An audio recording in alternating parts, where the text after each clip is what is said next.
Welcome to the Groundwork for Teaching. I'm Leslie and I'm the owner and director of Bar Sculpt. Welcome.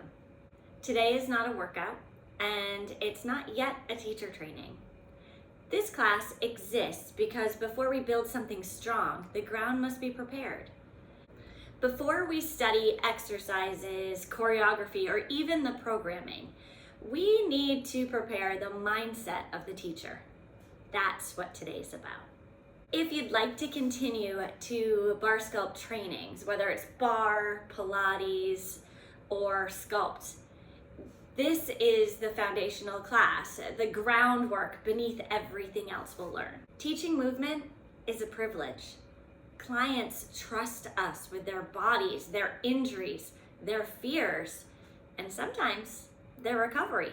That responsibility deserves preparation. Most people who enter the teacher training enjoy movement. They love it. They love the way it makes them feel, whether they're taking Pilates or bar, and they love the workout. But teaching movement and moving, those are totally different skills. A participant follows along. A teacher observes. A participant experiences, while a teacher guides the experience for them. This shift from doing movement and seeing movement is the beginning of becoming a teacher. So the first question I'm going to ask you is, what made you curious about teaching? You can write it down. You can journal about it later, but it really will help you get to the foundation for you about what we're building off of.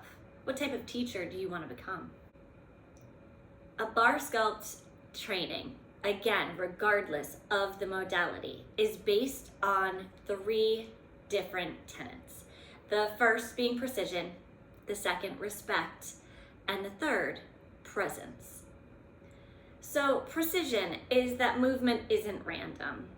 Every position, every cue, every correction has a purpose.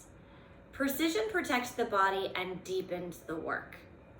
This is where we focus on form, and it will be different depending on the modality you're learning, but the precision is always the same.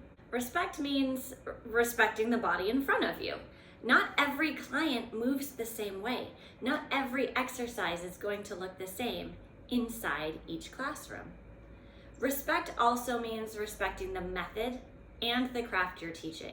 Presence. A great teacher is present. They see what's happening in the room. They hear breath changes. They notice tension before a client even knows to say that something hurts. Now, presence is the difference between leading a class and teaching one. And don't get this confused with having a magnetic presence or being larger than life.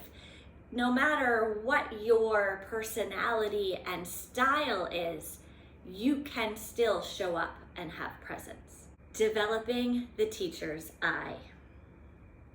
The most important skill that a teacher can develop is observation.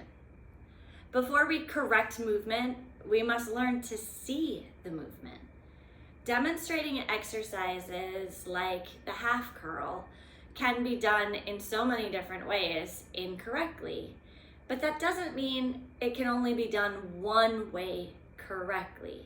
So learning how to see the body in front of you and how it moves is how we can develop our eye. The teacher's voice. So once a teacher learns to see the movement, the next skill is to communicate it, explaining cues and getting what you ask for. So there are setup cues, how we organize the body before the movement begins. An example would be, let's stand feet hips width apart and keep your ribs heavy. Correction cues. So helping a client refine the movement is what we're trying to do with a correction cue. So the idea is not to tell the client that they're doing everything wrong or, hey, you're cheating. But I've been known to say both of those things. It depends on the client and who can hear them. But a good example of a correction cue is to keep the shoulders soft as you lift your arms above you. This helps them understand that their shoulders shouldn't be tight and activated. So a good correction cue clarifies the movement. It doesn't put down the mover. A great cue changes the way the body organizes within itself. The responsibility of a teacher. This is where teaching becomes serious. Clients trust us, or hopefully they do. They arrive with injuries, limitations, fears, and sometimes even in pain. Movement can help people recover confidence in their own bodies, but careless teaching can also reinforce dysfunction. The path to mastery. Groundwork for teaching leads us to foundations to mastery, whether you're teaching or taking the bar, the mat, or the reformer class for certification. And then it goes into mentorship and advanced study. So your certification or the end of this course shouldn't be the end of your road. We are always learning, and we should always be aiming to. If you continue with the Bar Sculpt Academy training, you are not simply taking a course. You are entering into a profession. You are joining a community of teachers who value precision, respect, and presence. That commitment begins the groundwork. And from this strong groundwork, everything else can be built.